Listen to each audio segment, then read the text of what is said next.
Boa tarde, 5 de abril de 2019. Continuando o tema alquimia, que é a anterior, a química, né, a precursora da química. Tem algum material ali em espanhol, mas não tem problema, a gente vai traduzindo se for o caso. A alquimia, ela foi, antes de existir a química, os químicos, nós tínhamos os alquímicos, né, os alquimistas, e eles trouxeram, já foi falado no programa passado, né, eles trouxeram muitos avanços químicos, foram eles que descobriram, né. E muitas técnicas ainda são usadas hoje em dia. Exatamente. Alguns aparelhos é utilizado hoje em dia, como os destiladores, que foram eles que criaram, eles que conceberam, né. Só que qual é a principal diferença dos alquimistas de hoje dos alquimistas de outrora para os químicos de hoje? Eles usavam muito o espiritismo e o misticismo em suas explicações. Hoje não, hoje a química ela é mais a parte científica. Não, ela é anterior ao espiritismo, era o ocultismo, né? Isso, ocultismo. E astrologia e misticismo. Isso. Mercúrio, enxofre, eram ligados aos planetas. Daí tem o albedo, rubedo, Nigredo. Que também albedo, rubedo e nigredo, que eles se referem a etapas... sublimação, transformação. Exatamente. E purificação. A substância inicial era o nigredo, na verdade, né? Que era a massa inicial. Eles achavam que misturando todas as substâncias, tu tinha a substância escura, que era o nigredo, que na verdade é uma descrição de uma purificação, né? Que eles faziam, né? Eles misturavam tudo e achavam que era necessário para produzir a pedra filosofal e outros... E era algum granito? O quê? O tipo granito? Era substâncias pretas, geralmente chumbo, essas coisas que eles usavam. Chumbo eu sei que era um dos que estava entre eles. Isso. Eu não sei quais eram os outros. Mercúrio. Mas chumbo tinha, mercúrio tinha. O chumbo ele é preto, né? Muitos deles provavelmente morriam sem saber com o tempo, né? Porque o chumbo é tóxico, né? Mas então é isso. Ali está em espanhol, lá, alquimia. Lembrando que do SlideShare, você pode entrar no SlideShare, tem no SlideShare. Mirta Maripil, terceiro médio. Maria Luísa Bombal, professor Oscar Poblete. Salete Rosa, Silvana Alano Vieira, boa tarde. Glorinha Formentim. Um abraço no Maria também, Glorinha. Jefferson Fernandes e Éder Canavan. Bombal, Luísa Bombal. Então, é uma antiga técnica científica e filosófica, então ligada à astrologia, aos planetas e ao ocultismo, praticada na Idade Média, cujos principais objetivos era descobrir uma substância que transmutava os metais em ouro, a transformação dos metais em ouro. 400 a 1000, o que é descer ali?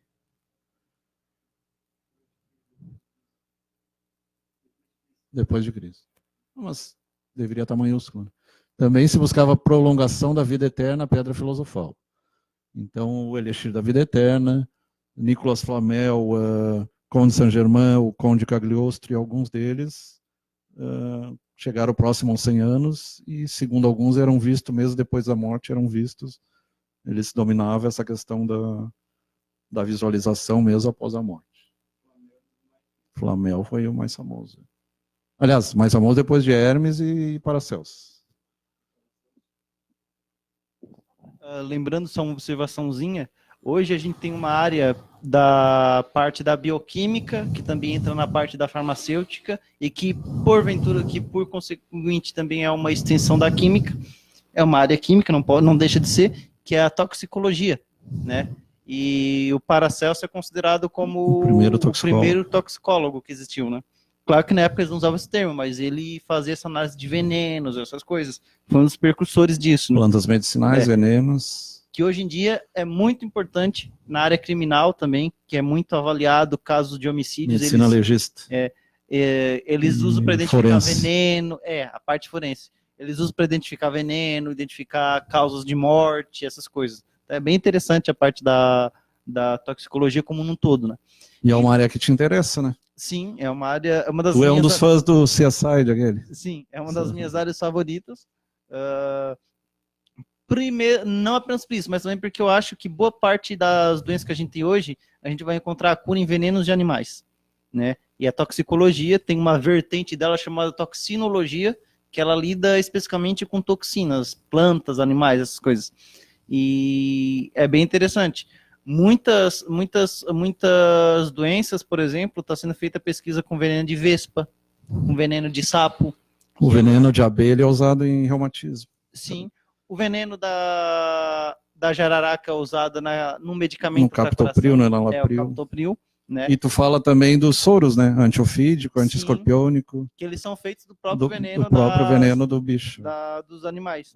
O que é bem interessante, na verdade, né? Eles usam um cavalo, né? Que o cavalo é mais Esse aí é o princípio da homeopatia, semelhante curando semelhante. Sim. E é basicamente assim que se cura. Claro que algumas ainda não têm curas. Tem algumas espécies de cobras que elas vivem em locais muito restritos e que mesmo que tenha cura, fica difícil para a pessoa ter acesso caso ela seja picada. Muitas delas têm efeito muito rápido no organismo, né? A taipan, por exemplo.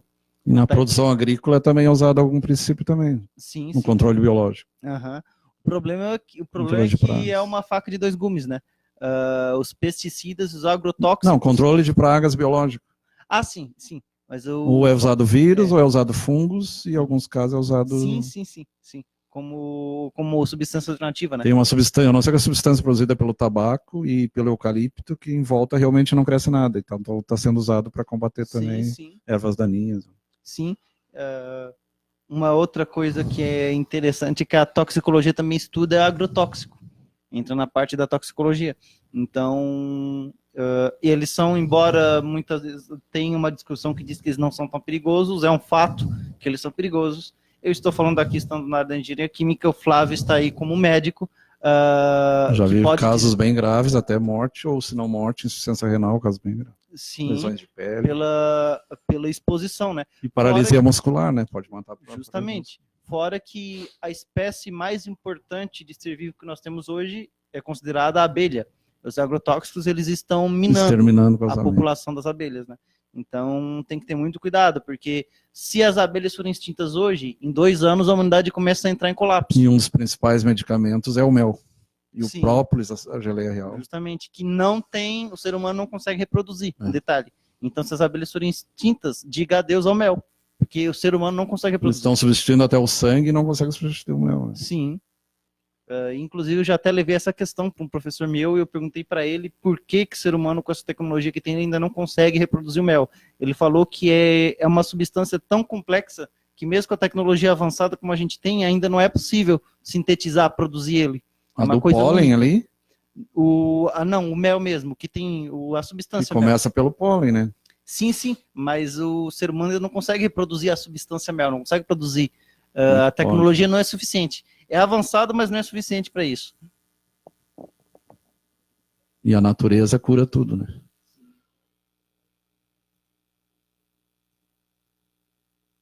Um abraço para o tio Pércio, que é engenheiro da parte de engenharia inorgânica. José Luiz Laurindo. Éder Canaval, já ouvi falar. Então, alquimia... Parte inorgânica eu gosto também. Eu gosto mais da orgânica, mas eu adoro a parte inorgânica também. A parte de venenos inorgânicos eu acho interessante. Eu gostava da biofísica e da bioquímica. A bioquímica também é uma das minhas favoritas. A parte de veneno vem mais essa parte, né? Bioquímica, né? Essa parte. Química orgânica, posteriormente bioquímica, né? Porque, querendo ou não, a biologia ela é um tipo de química orgânica. Se a gente vai analisar nos seus mínimos detalhes. Então, alquimia, antiga técnica... Não, isso aí já foi falado. Época onde houve uma mestra de experimentação, superstição e magia.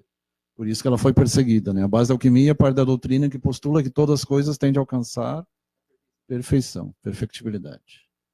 E a magia, o que a gente chama? O que é magia? Tem gente que acha que é bruxaria. Não necessariamente, porque a tecnologia também é magia.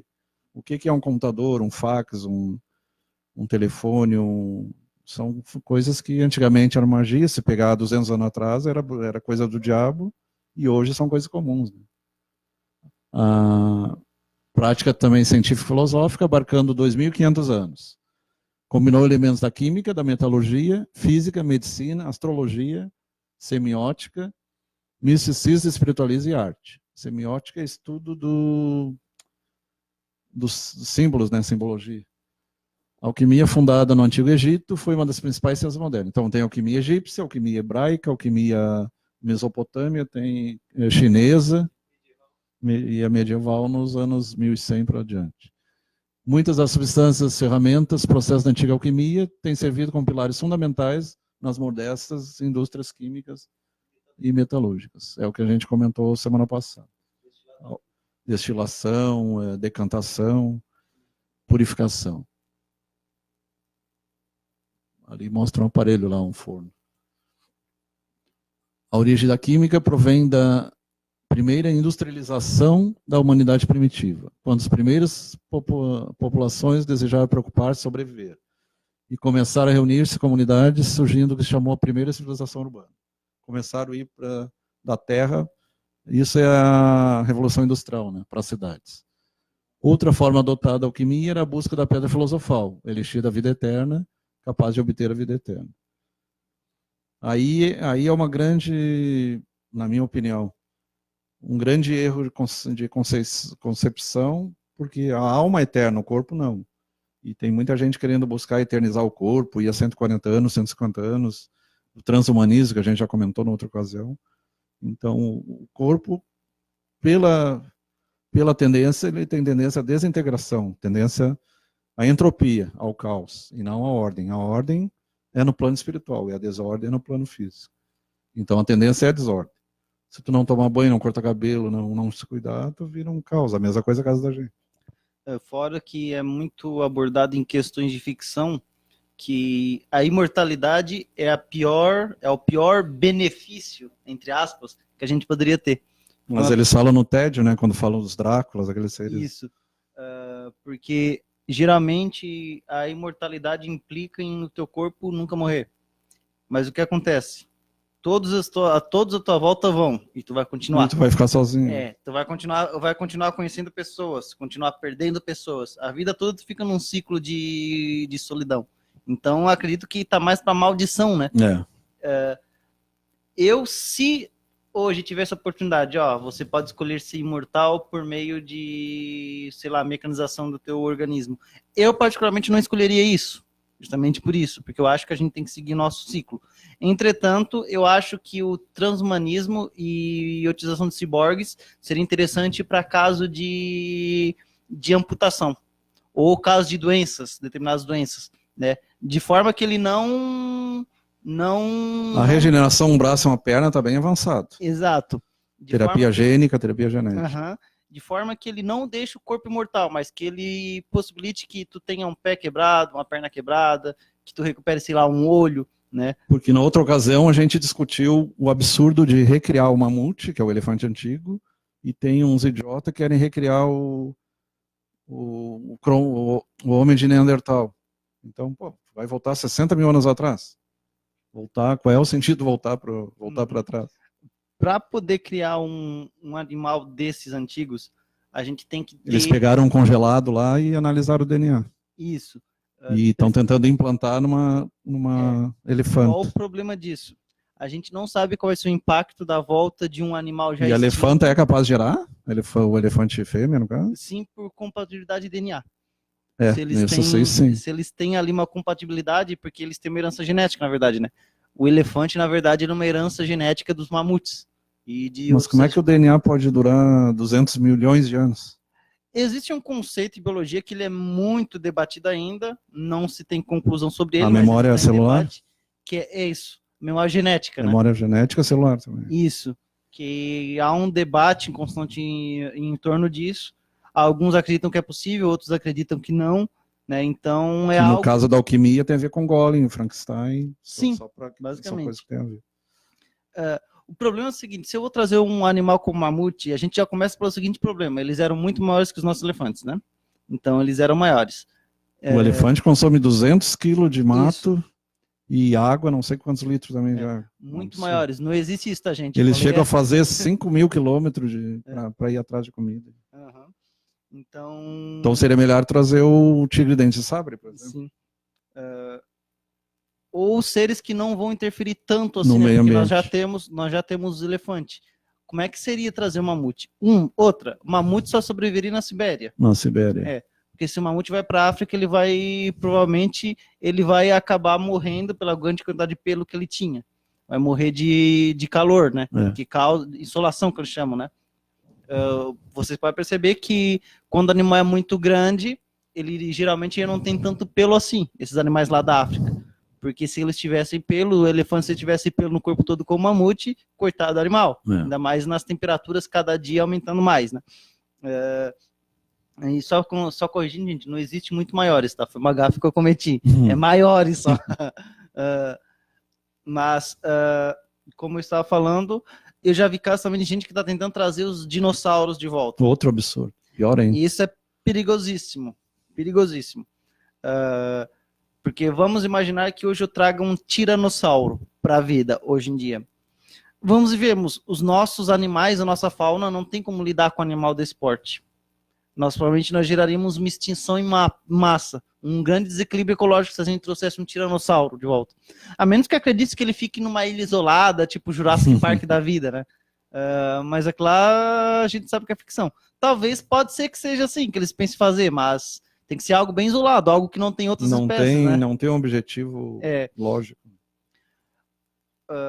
Talvez o objetivo seja ver entender as limitações da nossa biologia genética. Só que isso é muito arriscado, dessa forma. Trazer um tiranossauro é complicadíssimo. Outros animais que ele estava pensando em trazer, Velociraptor, é um tipo de dinossauro também. Outro que geraria desequilíbrio, porque eles eram rápidos, eles eram grandes predadores, independentemente do tamanho. Então, os animais que a gente tem hoje em dia, eles não iam ter chance. O jacaré já é pré-histórico, o elefante, o tubarão. As aves são pré-históricas também. As baleias. As aves também. As aves também. Um que eu ainda não vi, mas aqui como exemplo. Talvez o Dodô poderia trazer de volta. O Dodô é um pássaro que poderia. Tem animal que ele, na verdade, é fóssil vivo, né? O selacanto, por exemplo. O selacanto é um fóssil vivo. Agora, imagine só trazer de volta à vida o megalodonte, que é aquele tubarão gigantesco. Diga adeus ao que a gente tem de fauna aquática, né? São animais que a própria evolução já se encarregou de eliminá-los para que viessem outras espécies no seu lugar. Então, isso está de acordo com a natureza. A gente tem que tomar cuidado quando a gente tenta introduzir isso, né? O parque de dinossauro é coisa da ficção. Trazer hoje em dia, isso seria inviável. A não ser que tu produza ele em planetas que tenham água. Tipo Titã, alguma coisa. Sim, ou a em Lua algum de lugar Saturno. que não é habitado, né? Algum então, lugar que fora da Terra. Algum lugar que eles não vão gerar um desequilíbrio ecológico. Qualquer um desses animais hoje em dia ele geraria um grande desequilíbrio ecológico. A menos, é claro, que, como eu diga, cria-se lá uma ilha artificial lá no meio do mar só para isso, só para esse tipo de animal. Mas um que está fora de cogitação é os animais aquáticos pré-históricos, porque o mar ele não tem limites, né? Então, imagina trazer um megalodonte, acaba com tudo, né? Então, mas continuando... Sim, mas é uma discussão interessante, né? Mas eu acho desnecessário querer trazer animais antigamente. Seria querer fantástico, trazer de também fato, eu não vou mentir o Neandertal de volta. Eu não vou mentir para vocês. Seria fantástico poder ver um dinossauro de perto. Seria algo incrível, algo único. Mas a gente tem que entender que a própria natureza ela já se encarregou de dar o seu jeito por algum motivo, né? Então, se a gente vai interferir nisso, por mais triste que seja não ter oportunidade de ver um dinossauro de perto, eles poderiam afetar o nosso ecossistema. Então, tem que ter muito cuidado com isso. É aquela mesma coisa, pararam de fazer experimentos com... Agora, essas espécies em extinção, tigre siberiano, aí tudo bem. Sim, esse é um que dá. Porque ao invés projeto Arca de Noé. Porque ao invés de trazer um mamute, não traga essas espécies, né? Traz essas espécies. Porque se a biologia molecular, a genética, é capaz de trazer um animal pré-histórico, ela consegue preservar esses animais que estão em extinção, em sua maioria pela ação do homem, né? Então é bem interessante isso.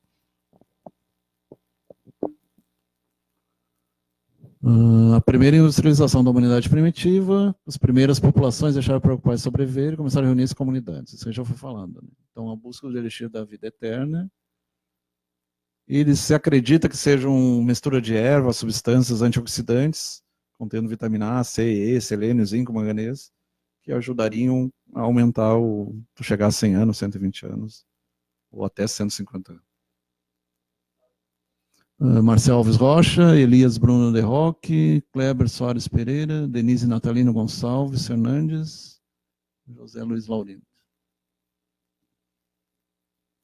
O tema espiritual dos alquimistas deviam transmutar sua própria alma. Então, além da transformação dos metais em ouro, o principal seria a própria transformação do interior da pessoa, a sua autotransformação.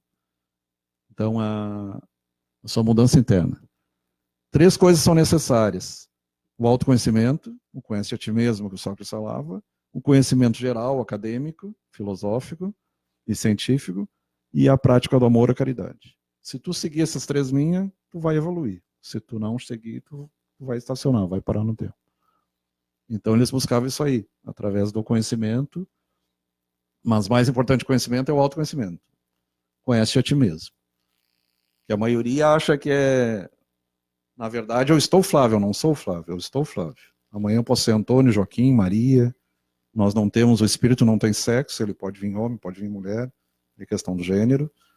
E pode vir negro, pode vir branco, pode vir amarelo. E isso acaba com todo o nacionalismo, racismo, machismo, feminismo, todos esses ismos que só atravancam o progresso. E todos nós somos do planeta Terra, somos planetários e universalistas. Então, a autopurificação, através da oração, do jejum, da contemplação, os metais eram considerados diferentes intentos da perfeição. A alquimia não ia contra a natureza. O que se fazia era acelerar os processos, catalisação, né? Aceleração dos processos. E mudando, suprimindo etapas intermediárias e transformando os metais em ouro através da pedra filosofal. Então, transformando a natureza e transformando a sua própria natureza. 3 foram os objetivos da pedra filosofal. Transformação de metais em ouro, tratamento de criar substâncias capazes de curar as enfermidades e o elixir da vida.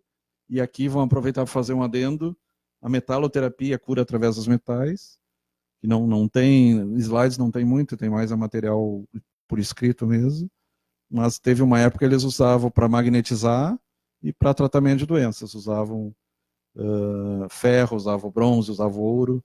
Tem, se vocês buscar, tem, mas em slide não tem. É tratamento através dos metais, metaloterapia.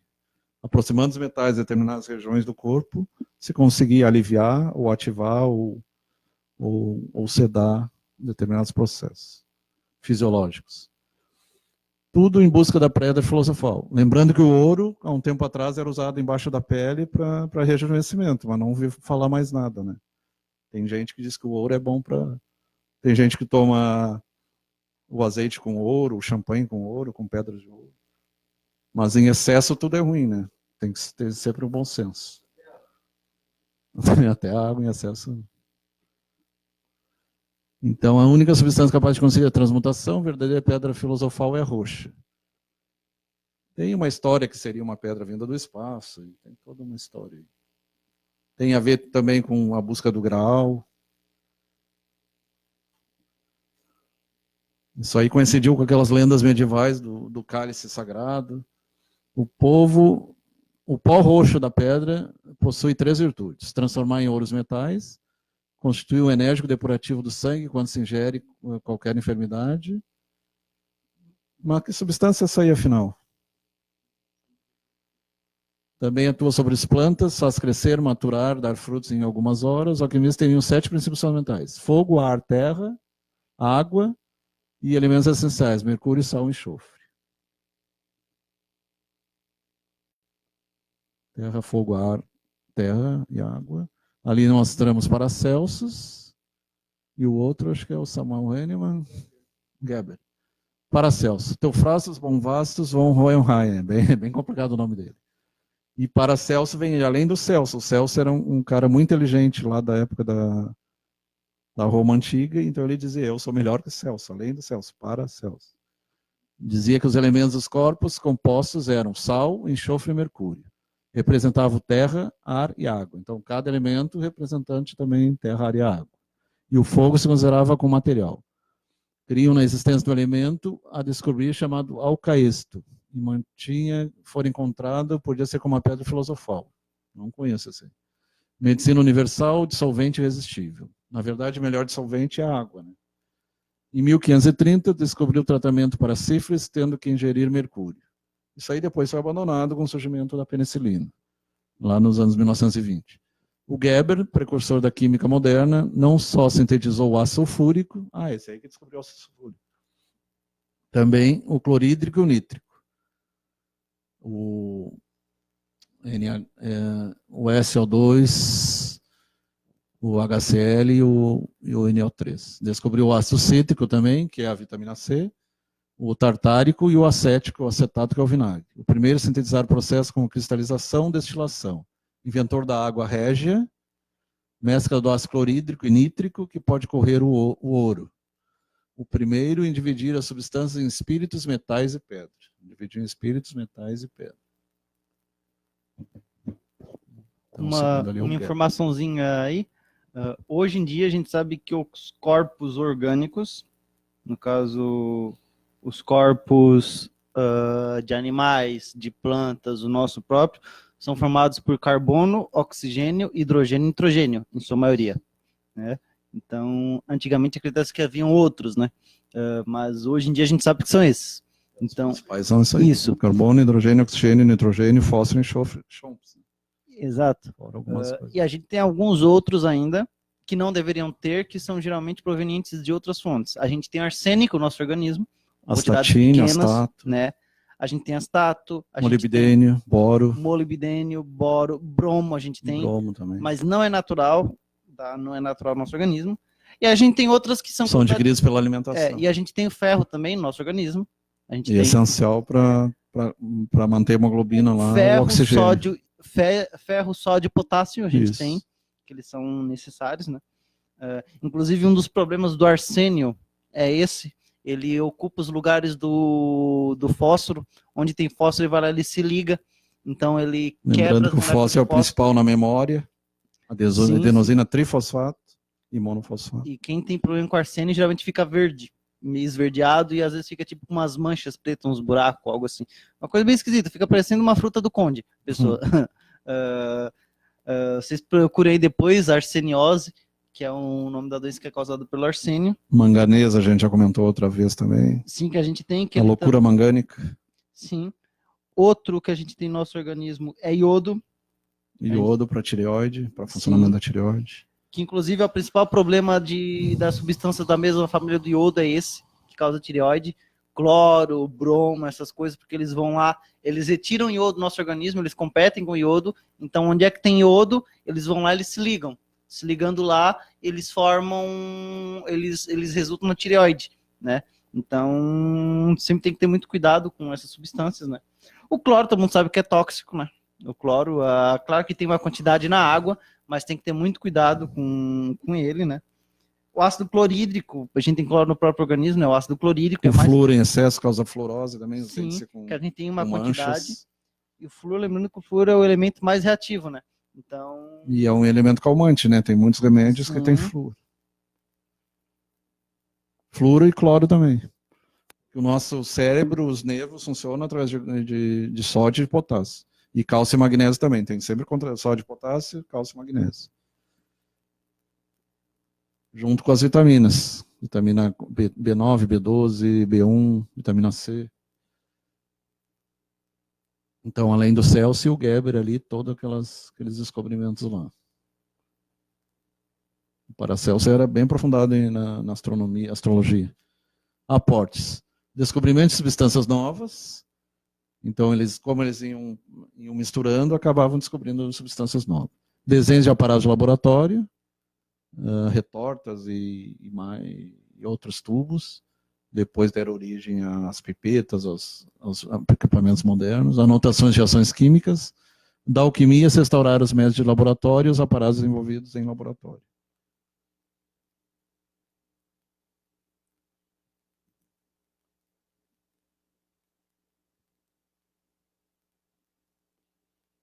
A bibliografia, portal Planeta, sedna.com.br. Sedna, se não me engano, é o 13º planeta, o 12º. Esse aí já é outro estudo. Não tem como voltar naquele lá.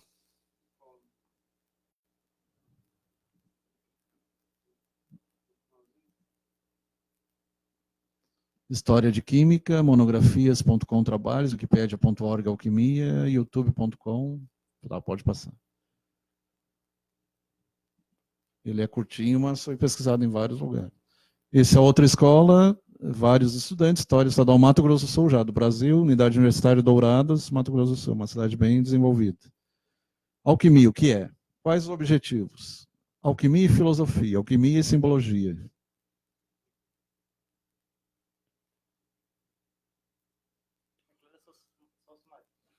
Então, alquimia vem do alquimia, a química.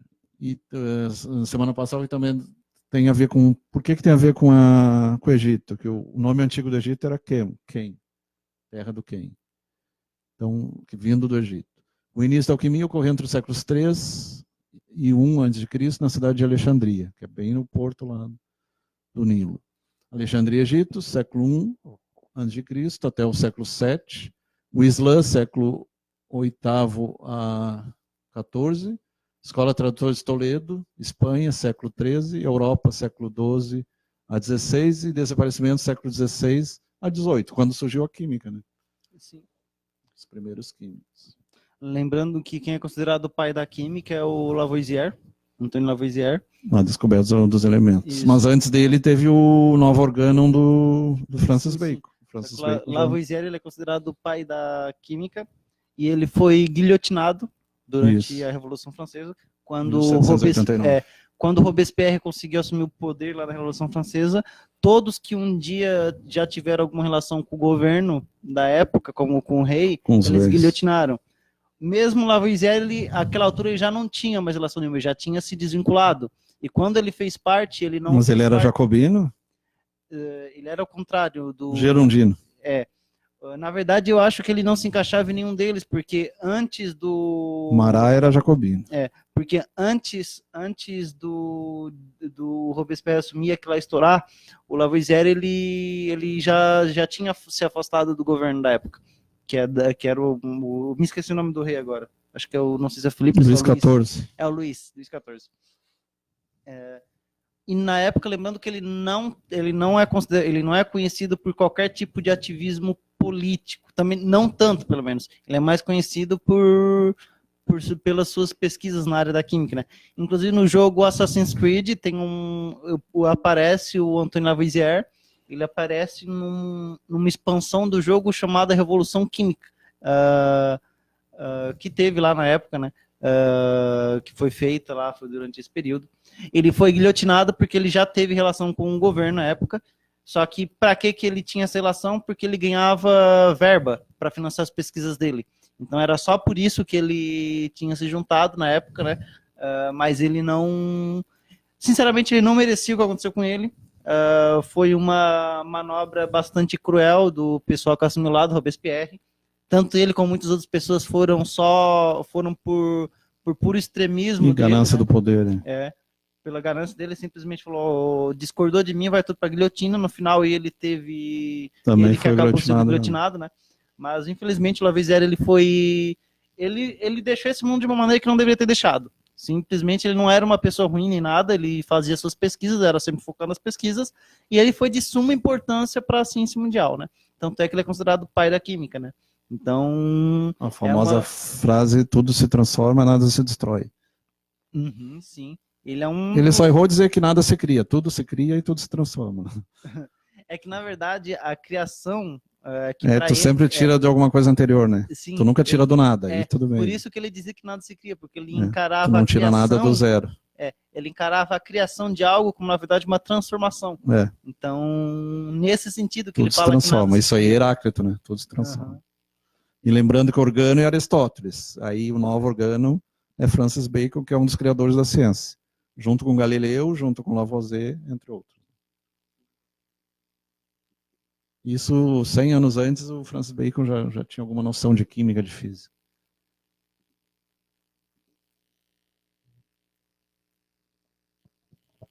Francis Bacon tem um precursor dele que é o Roger Bacon. Alguns dizem que é o mesmo. Tanto que é o mesmo sobrenome, o mesmo...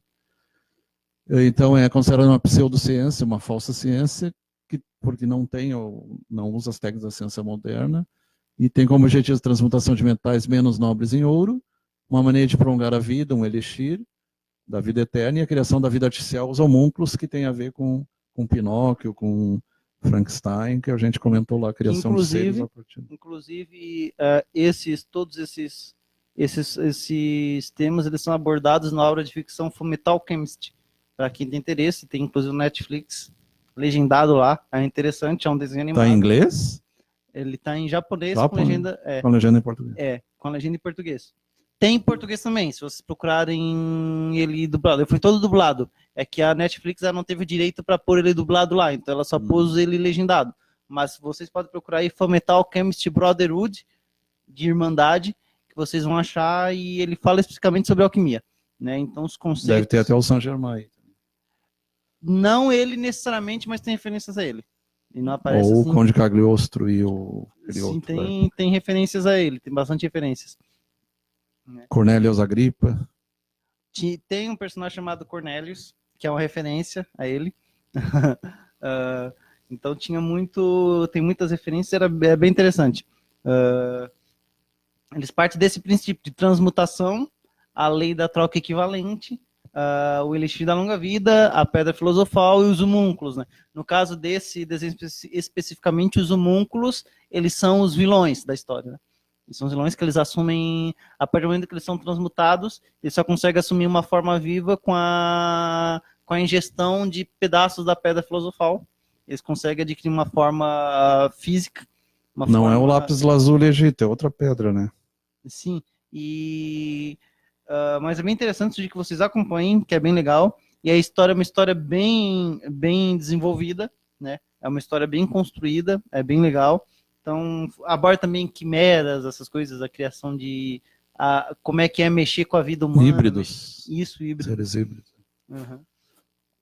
Seres feras e monstros. E lembrando que isso aí tem a ver com a época dos Rosa Cruzes, a época de... A maioria desse pessoal tinha médicos, tinha filósofos, trabalhavam também, ou eram Rosa Cruz ou de alguma dessas entidades. Elias Bruno de Roque, Vanderleia Formentin, Laudeci Baggio Alves, Antônio Alves Elias, Giovanni Costa, José Campos. Então, para os alquimistas, o homem deve buscar sua evolução passo a passo para a melhora, assim como a natureza. Assim como a natureza vai se transformando e melhorando, o homem deveria buscar sua mudança para melhor também. Ali tem os símbolos, terra, água, ar, fogo. Interessante, água e fogo se juntar é a cruz de Davi, né? Ouro, sol, prata, lua, cobre, Vênus, ferro, Marte, Mercúrio e chumbo, Saturno. Então são 7 elementos, que eram 7 elementos conhecidos da época, mais o sol e mais a lua. Estanho, Júpiter. Estanho, Júpiter. O estanho é outra substância que a gente não tem, né? Tem na natureza, mas não... Bom, todos eles, Mercúrio, chumbo. Só o ferro que a gente tem, o cobre a gente tem, responsável para fazer o anti-envelhecimento, a antioxidação. Cobre, zinco e manganês. O sal tem como genérico... O que tem ali? Genérico para sais. As sais em geral. O sal, o quadrado, sal como o nosso cloreto de sódio. O enxofre seria o triângulo e um foguinho embaixo ali. Sublimação do mercúrio. Sublimar de mercúrio. O que é realgar? Vitríolo, vitrificação. A gente falou semana passada alguma coisa. Sal amoníaco, água, fortes, ácido nítrico. Sublimação e retoria. Retoria também não sei o que é. Sublimação do mercúrio. Então, Aristóteles já falava nos 4 elementos, lá na Antiga Grécia, 384, 322, antes da Era Comum, antes de Cristo. E Hermes Trismegisto, na famosa Tábua de Esmeralda, você acha a Tábua de Esmeralda, quando ele fala nas 7 leis de Hermes, é fantástico, é um conhecimento que até hoje é bem atual.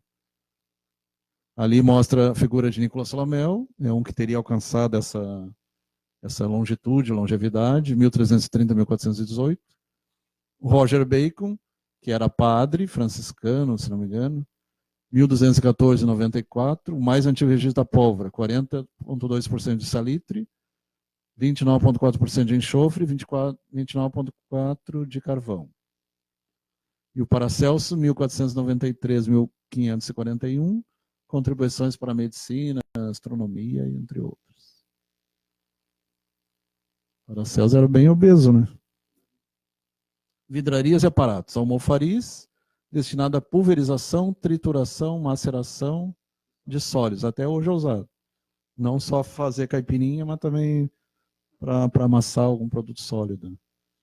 Ervas, coisas assim. Então é uma coisa que foi trazido para hoje. Destilação, que até hoje é usado na cerveja, no vinho, aliás, no uísque, nos destilados, né? Utilizados pelos alquimistas gregos, são continuam sendo utilizados até hoje. Ali aquela serpentina, todos os mesmos que é utilizado na cachaça, no uísque, na vodka, no arak, que é a cachaça de Israel, e na tequila e nos destilados em geral. O rum. E a fermentação, que seria o vinho e a cerveja. Em essência, eles são os mesmos que a gente usa hoje em dia ainda. E a fermentação é usada para a produção de iogurtes também e lactobacilos. Destilação, condensação, termômetro. Ali, voltou para trás. Destilação da água régia, HCl, ácido clorídrico, HNO3, óxido nítrico. Erker, figura 5. Esta água régia é capaz de... Ali ficou borrado. Dissolver. Na figura 12. Na figura dissolver o ouro. Na figura 66, os alquimistas do século XVI, a primeira importante enciclopédia moderna. Aí já começam os enciclopedistas. 16, século XVI, XVII. Condensação, destilação. Aí é como é feito para destilar. Que é feito até hoje, né? Vai purificando, purificando, purificando. E é usado também na homeopatia, nos florais de Bach.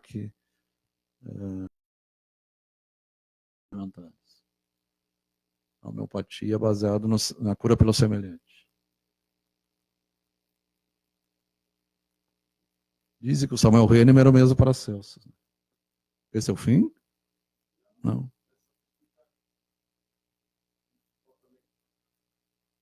É um processo fundamental em química, permite purificar milhares de compostos químicos. Não sei se tem mais alguma coisa aí para...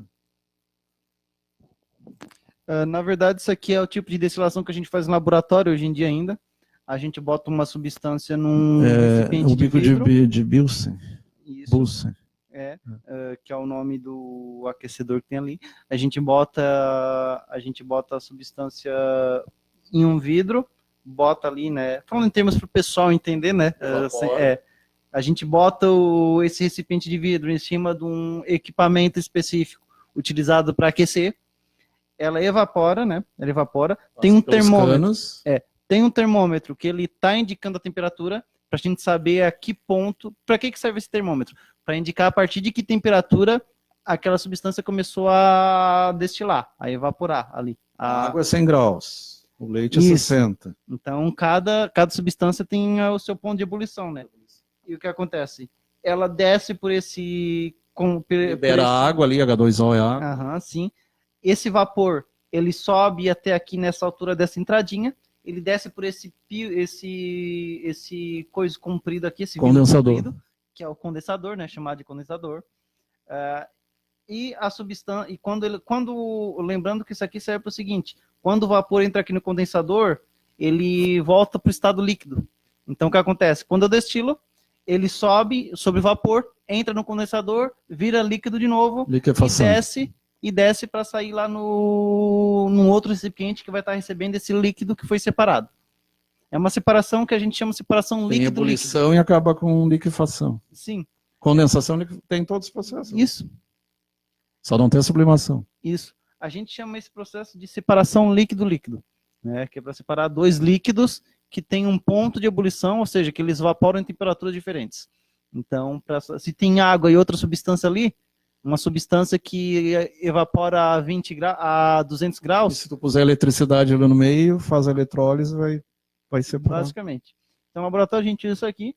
Não é um equipamento robusto, mas ele é bem simples, mas ele é bem projetado, digamos assim, né? É um equipamento simples que funciona muito bem, né? Até hoje a gente usa bastante, né? Também tem outras destilações que a gente usa por arraste a vapor, né? Que a gente usa principalmente para extrair essência de substâncias, né? Então, que há um tipo de destilação, mas que ela tem um processo mais específico. Mas não muda muita coisa, não. O princípio é o mesmo.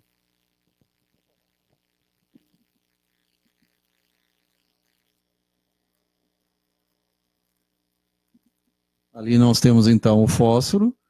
O fósforo não é o fósforo de acender, de fazer fogo, é o fósforo que vai formar ADP e ATP, adenosina trifosfato, são 3 fósforos, e mais adenosina, a base nitrogenada, o óxido nítrico, HNO3, o álcool etílico, lembrando que o ácido nítrico a gente tem também a nível de rim, através do nosso sistema a gente tem também, que vai formar ureia, creatinina. O álcool etílico é o etanol, CH3, CH2OH. Esse é o que tem nas bebidas, né, pessoal? É o álcool etílico. Então, sim, o álcool etílico que você E o combustível de carro é o metílico, não o metanol. O álcool etílico, o álcool que a gente encontra lá na bebida alcoólica é basicamente o mesmo álcool que a gente passa em ferida. CH3, CH2OH. Hidroxilo OH, CH3, CH2. Ácido sulfúrico, H2SO4, e o ácido clorídrico, HCl, que é o mesmo que tem no estômago, que digere proteínas, tem grande Todos poder. eles bastante utilizados hoje em dia nos laboratórios. Tá? Principalmente o ácido sulfúrico e o álcool etílico. Pelo menos são os que eu lembro que eu mais trabalhei. E em seguida pelo álcool clorídrico. De onde é que veio o nome fósforo? Vem de fosforescência, o portador de luz. Fósforos, que é o fósforo, e dá origem depois ao fosfato. Fosfato já é o ácido, né? Ácido e depois base e sal. Não, é o sal, né? Fosfato é o sal. Aquaforte, o ácido nítrico, HNO3. O ácido muriático é o mesmo ácido clorídrico, HCl. O óleo de vitríolo, obtido a partir de calcinação vitríolo, ácido sulfúrico, H2SO4. E água régia, mistura de HCl com HNO3, que é o ácido nítrico. A ladosilose, sulfato de zinco, ZnSO4. Sublimado corrosivo, cloreto de mercúrio 2, HgCl2. Vitríolo azul, pedra azul, sulfato de cobre. CuSO4, 5H2O, então 5 moléculas de água e 4 de enxofre mais o cobre e oxigênio, aliás, o óxido, né, de cobre. Vitríolo verde, sulfato ferroso, FeSO4, oxigênio ar vitriólico. O vitriol é o mesmo que eles usam no ocultismo, vitriol. E água ardens ou aquavite ou espíritus vini, álcool etílico, espírito do vinho, álcool etílico, CH3, CH2OH. Espírito do vinho. Procedimentos, então, na alquimia. Misture as gemas do ovo com suas cascas moídas. Aí tu vai ter enxofre, entre outras substâncias. Despeja a mistura com recipiente hermético, então fechado. Sempre que você vê a palavra hermético, é fechado. Vem de Hermes, porque era escondido, conhecimento secreto. E hoje a gente usa para coisa que é fechada, bem tapada. E queime por 41 dias.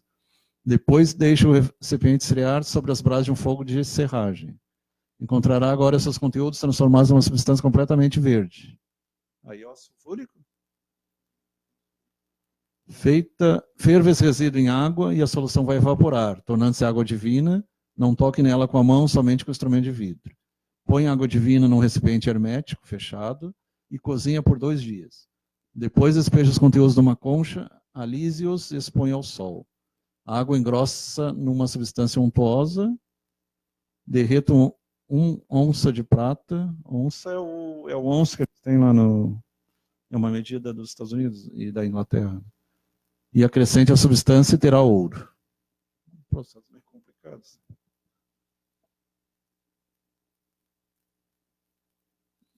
Então, pseudociência, contribuição da alquimia para a química moderna, vinculada à parte prática. Ali mostra à esquerda a alquimia, e hoje a gente tem nos laboratórios de química pelo mundo todo. Foram aperfeiçoando os instrumentos e os processos, e foi se criando enciclopédias. Farias, para gostar de ler História da Química, Campinas, editora Átomo. 2004, isso é importante, quando 2000 para cá é mais atual, né? Mar, Pequena História da Química, primeira parte, Florianópolis. Straterne, O Sonho dos Mendeleev, A Verdadeira História da Química, Borges, Rio de Janeiro, Jorge Zahara, editora, 2002. CA de PUC-Rio, essa aí é feita lá pelo tio, PUC-Rio, onde ele trabalha. Química.net, Emiliano, artigos, CDCC, Santa Catarina, USP, BR, artigos, alquimia, e fórum, youtube.com. Por hoje era isso. Semana que vem continua a alquimia. Sim, semana que vem, já adiantando para o pessoal, semana que vem é um novo artigo, uma nova apresentação sobre alquimia, um pouquinho maior, mas talvez dure mais 2 semanas, né? Porque ela é um pouquinho grande, mas semana que vem é a continuação desse assunto, né? Então ela vai ter um conteúdo mais completo, né? Mais completo. Boa noite a todos, então. Boa noite a todos, uma ótima noite. Entrou alguém no último minuto aí? Vamos ver. Magnalda Rosa Luiz, Gustavo Bento e Rosileida Silva. E Alex Canuto. Não, tem mais gente. Maristela Fração Teixeira, Guglielmi, é isso aí. Isso aí. Abraço para todo mundo aí. Um abraço a Forte todos. abraço. Até semana que vem.